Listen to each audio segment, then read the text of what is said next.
People are looking for meaning in their lives and in their work. And it can be really easy to say, oh, no, we shouldn't worry about that. That's not our job to help them find meaning in their life. It is. Work is such an important part of our overall well being.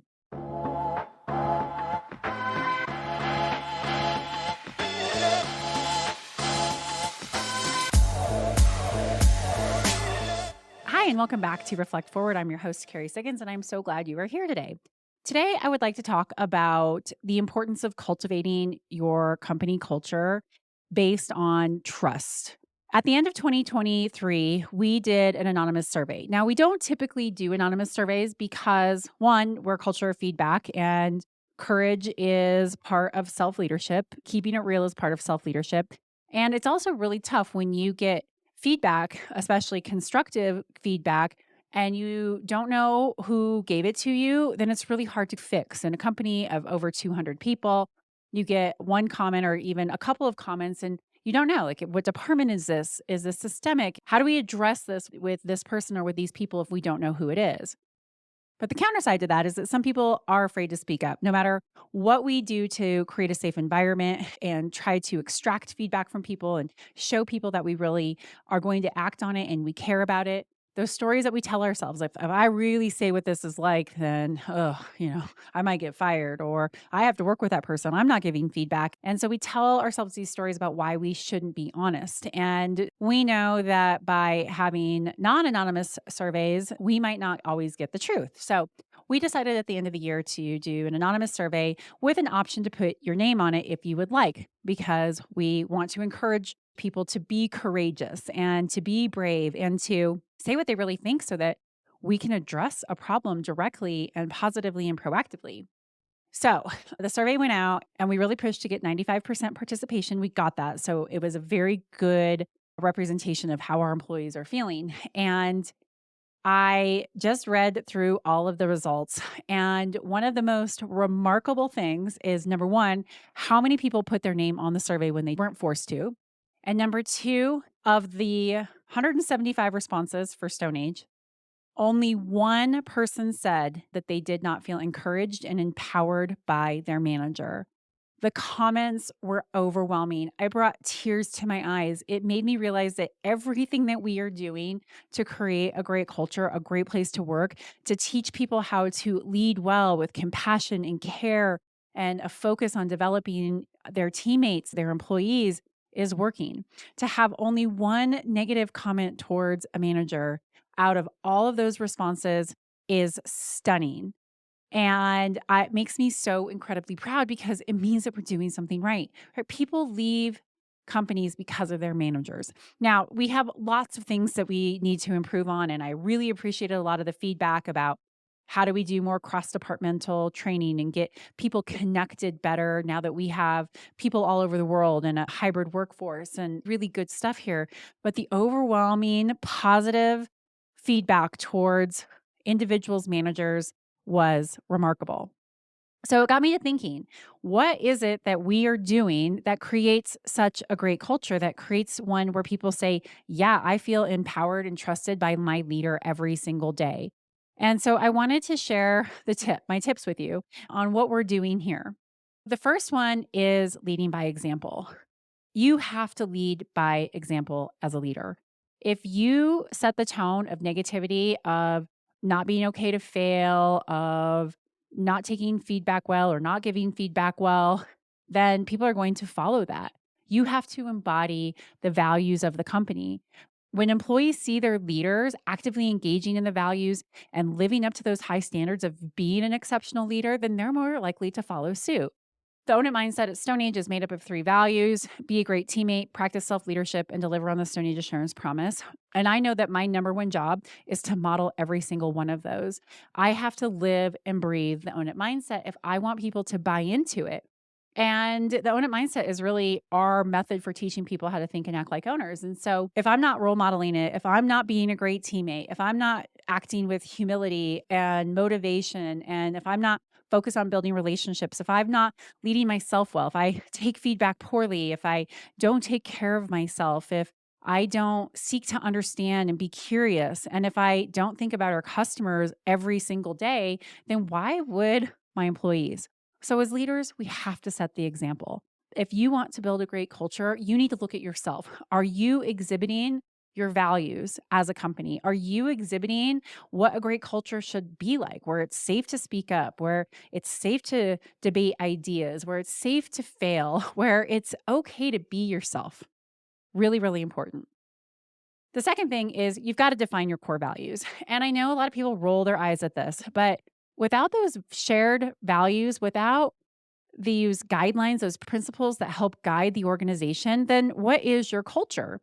We put a lot of time into developing the Own It mindset, which is our set of values. And it's super simple. There's three: right? Be a great teammate, practice self leadership, deliver on the StoneAge Assurance Promise, our promise to our customers.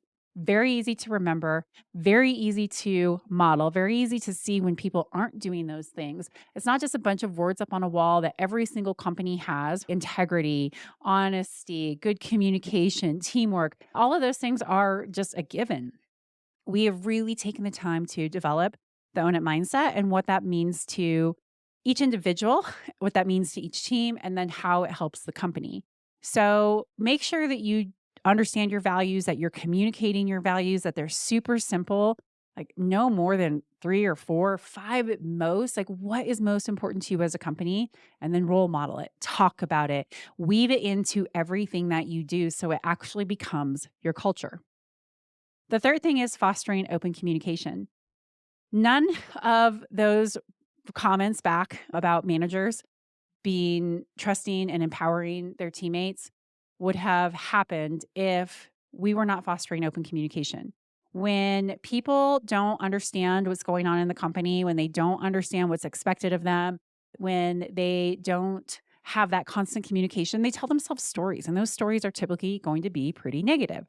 It's really easy to fill the void of communication with negative stories. We all tend to tell ourselves all the worst things that could happen or what something means when that might not be accurate. So, if you want to have a great culture, you have to have open, honest communication at all levels of the organization. You have to have channels for employees to share their ideas, like this survey. Wow, what great feedback!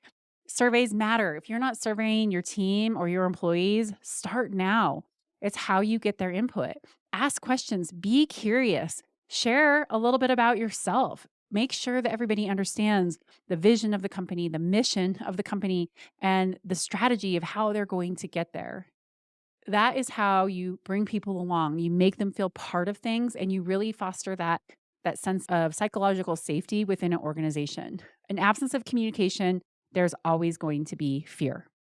Number 4, recognize and reward. Most of us do not get enough recognition for the work that we do. It's so important to acknowledge and reward employees, especially those who embody the company culture and the values. Reward them. Put them up as a shining example. We have Been a Great Teammate awards, and anybody in the company can submit a recognition to a fellow teammate. That peer recognition is so powerful. When you know that your peers are seeing the good work that you're doing and recognizing it, you feel really good. You are more motivated to do your job, not just your manager, your peers. So create those recognition and reward systems that allow for people to be celebrated for the good work that they're doing. Let them be compensated for the good work they're doing, and make sure that it's not just management that is doing that, but that peers have that same opportunity. We can get so much more out of ourselves and out of each other when we say, yeah, that was really great. Do more of that. And then finally, number 5, invest in employee development. This is so important. All of us want to grow as human beings and in our jobs. Even if we don't have big aspirations to climb the corporate ladder, that doesn't mean that we don't want someone investing in our growth and development, helping us learn new skills, helping us figure out how to keep our jobs relevant, especially as things are going to so dramatically change in the coming years with technology. So focus on CDPs, career development plans. What is it that you want with your career? help them. A lot of people don't know what opportunities are available to them. You have to really sit down and partner with them and talk to them about what their strengths are, what their dreams are, what their goals are, why they would want a certain position versus another one. Invest that time talking to them about what they want with their careers. Understand it and be committed to helping them get there. Once you know that, you can provide mentorship. You can provide all different kinds of opportunities for advancement. You can send them off to training. You can bring training in. There's a lot that you can do once you understand how your employees want to grow. When employees feel like the company is invested in their personal growth and develop, they're more likely to be committed to the company culture. So those are some of the things that we do here at StoneAge to really help our employees feel empowered and invested in. And I think that it's a worthy goal to do a survey and to have 99.9% of the responses come back of my manager empowers me and trusts me to do my job as positive comments. And not just a yes, but true comments, true feedback, true examples of ways that those managers have done that in meaningful, impactful ways. That matters. It matters so much. People are looking for meaning in their lives and in their work. And it can be really easy to say, oh, no, we shouldn't worry about that. That's not our job to help them find meaning in their life. It is. Work is such an important part of our overall well being. In fact, Gallup wrote a book called Well-Being. There's 5 different aspects of it, one of them being workplace well-being. And people who feel engaged and happy and trusted at work where they like the people who they work with, they're twice as likely to be thriving in all the other areas of their life. And I think I've talked about this on a podcast in the past. It's really hard to be happy outside of work and not happy at work. When we have jobs that we aren't engaged in, where we don't feel like we're trusted and have autonomy to grow, then it has a ripple effect. It diminishes the quality of life we have. I know that before I left Austin in 2006 after my overdose, part of what was going on is I was so miserable at work, but I didn't do anything about it. I just lamented and complained about it, and it seeped into all aspects of my life. And it really did lower my overall well being.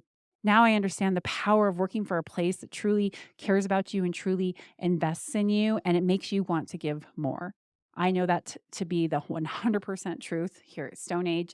I started out a complete mess. And quickly, when I started to feel engaged in the culture and trusted by the founders to take and grow this company, all I wanted to do was be part of this organization and really move it forward. And it paid off. I went from director of operation to general manager to CEO in less than 3 years. Those things can happen in your organization too. They can happen to you. Invest in engagement, invest in your culture, listen to your people, define your values, reward and recognize people for the jobs that they do.